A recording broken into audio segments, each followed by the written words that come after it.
3478 atau bisa ke email atau Twitter kami. Dokter Edwin akan menjawab pertanyaan Anda. Dokter, tadi sempat terputus bagaimana sebenarnya kalau sudah A mungkin masih bisa diobati secepatnya dan E masih bisa, tapi B, C, D ini harus dengan terapi khusus. Ya. Sebenarnya bisa disembuhkan nggak yang B, C, dan D ini?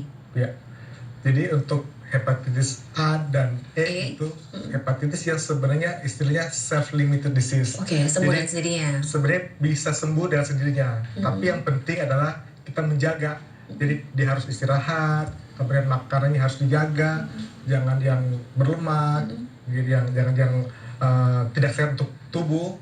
Kemudian yang untuk hepatitis B, C, dan D itu ada obatnya, itu obat yang khusus. Jadi harus nanti akan konsultasi ke dokter, akan diberikan obat yang khusus dan itu akan digunakan mungkin minimal itu sekitar 6 bulan sampai 12 bulan. Baik, obat itu digunakan selama 6 sampai 12 bulan. Iya. Oke, B, C, D ini bisa diobati dan bisa sembuh total nggak dokter? Atau memang akan bisa mengarah ke arah keganasan? Jadi B, C, dan D itu untuk sembuh itu memang hanya sekitar 20-30% akan bisa sembuh. Namun selebihnya itu biasanya akan jadi jangka panjang. Jangka panjang itu harus diobati. Kita terima telepon dulu dokter ya. Selamat pagi.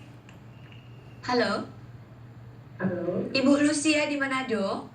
iya, Passwordnya Ibu saat itu apa? saat itu asik. Terima kasih. Langsung pertanyaannya Ibu. Bagaimana dengan virus hepatitis A itu? Dia berjangkit melalui makanan ya? Betul. Yang ingin tanyakan? Yang ingin ditanyakan, katanya A itu relatif aman. Apakah A itu aman atau memang ada juga bisa berbahaya? Aman atau? Atau bisa menyebabkan bahaya? Ya, oke, itu saja cukup Ibu Lucia ya. Terima kasih atas pertanyaannya. Oke, karena belum ada penelpon langsung bisa dijawab nih dokter. Aman atau juga bisa menyebabkan bahaya nih hepatitis A? Terima kasih untuk Ibu Lucia di Manado. Jadi untuk virus hepatitis A memang tanda kutip kita katakan aman karena tidak akan berlangsung secara terus-menerus, tidak menjadi kronik dan resiko menjadi kanker itu tidak ada. Namun hepatitis A juga itu kalau tidak ditangani dengan baik dan cepat bisa menyebabkan satu kematian, satu yang fatal karena hati itu akan menjadi sangat berat kerusakannya sehingga tidak berfungsi, sehingga otomatis tubuh kita kalau tidak ada hati yang fungsi begitu banyak, otomatis tubuh tidak bisa bertahan untuk hidup. Jadi bisa juga itu berbahaya kalau tidak ditangani dengan cepat dan tepat. Oke, jadi sebenarnya ini hepatitis biarpun dia ringan, hepatitis A, tapi tetap harus ditangani dengan cepat dengan obat-obatan sampai tuntas supaya ini tidak menjadi berbahaya. Kalau nggak ditangani juga berbahaya pastinya. Oke, kita masih mau bahas mengenai hepatitis B, C, dan D tadi ya. Tiga ini, apakah setelah pasien dilakukan vaksinasi dokter hepatitis, masih bisa nggak seseorang yang tertular penyakit hepatitis? Nah, betul. Jadi bagaimana kita mencegah tidak terkena hepatitis B atau C atau D, ya tiga itu. Jadi kita perlu vaksinasi. Namun sayangnya untuk saat ini vaksinasi yang ada hanya untuk hepatitis B. Untuk C itu belum ada vaksinasinya. Jadi C belum ada, D? D itu satu hepatitis virus yang berhubungan dengan B. Jadi kalau B tidak ada, D tidak mungkin. Baik. Ya, jadi D selalu ikut dengan B.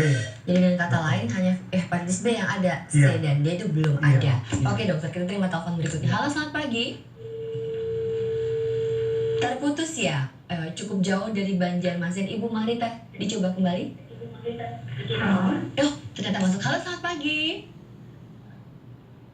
Ibu Mahrita di Banjarmasin. Halo. Iya, Ibu. Halo. Halo. Iya, Ibu Marita. Saya bisa mendengar suara. Halo. Iya. Langsung pertanyaannya Ibu. Saya mau nanya, kata dokter waktu hasil laboratorium itu ada virus di darah, virus hepatitis B, tapi virus itu tidak aktif. Oke. Itu berbahaya atau penanganannya itu gimana? Hepatitis B ya, yang terdeteksi dalam darah ya. Oke, terima kasih ya Ibu Marita ya, bagus banget ya pertanyaannya. Didetek ada virusnya, tapi ternyata dia bilang nggak aktif nih, gimana dokter? Artinya sudah ada antibodi di tubuhnya atau bagaimana? Betul sekali. Jadi seorang menderita hepatitis itu ada satu saat di mana kalau sudah diberikan obat, maka virusnya itu akan menjadi tidak aktif. Mungkin tidak hilang, tapi tidak aktif, sehingga dia tidak menyebabkan satu masalah di tubuh. Sehingga pada keadaan itu relatif aman dan relatif tidak akan menyebabkan penularan.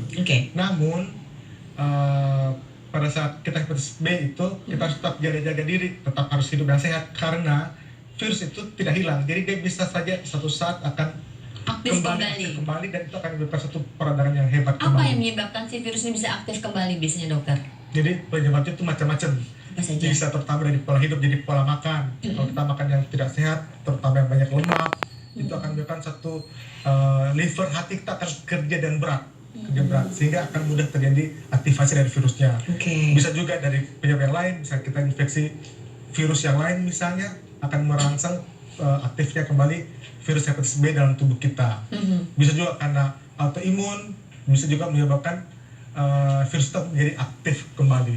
Gitu. Baik, jadi semuanya itu diakibatkan karena bisa juga karena autoimun dan sebagainya. Betul. Kita terima telepon berikutnya. Halo, selamat pagi. Halo. Iya. Ibu Erna di Pangkal Pinang. Iya. Saat itu apa? Saya mau tanya, anak saya tempoh hari pernah sakit DBD, kemudian di opname di rumah sakit. Nah setelah sembuh, kemudian dia cek darah lagi, perintah dokter. Nah namun kata dokter itu ada leper atau hepatitis ya. Baik. Nah awalnya tidak ada, kok bisa jadi ada hepatitis. Kemudian 1 minggu kemudian disuruh kontrol lagi, ternyata kata dokter udah nggak ada lagi. Nah di mana itu, dok? Cukup. Usia anaknya berapa, Ibu Erna? 19 tahun. 19 tahun. Cukup, dokter? Ya. Terima kasih Bu Erna, akan dijawab oleh Dokter Edwin ya. Pertanyaannya bagus sekali ini. Betul. Terima kasih Bu Erna. Jadi memang benar bahwa hepatitis itu bisa disebabkan oleh berbagai macam virus.